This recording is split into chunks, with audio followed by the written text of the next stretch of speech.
So guys, for the first step, you're going to head over to search and type in services. Click on it.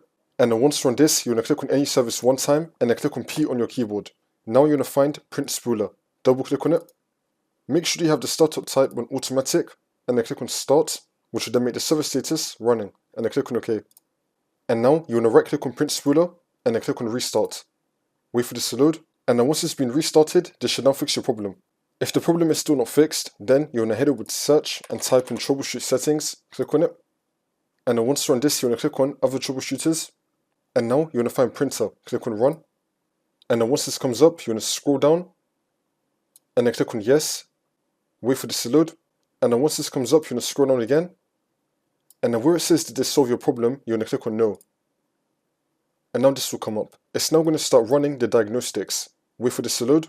And then once that's been done, the problem should now be fixed. If the problem is still not fixed though, just restart your computer, and then this should now fix your problem.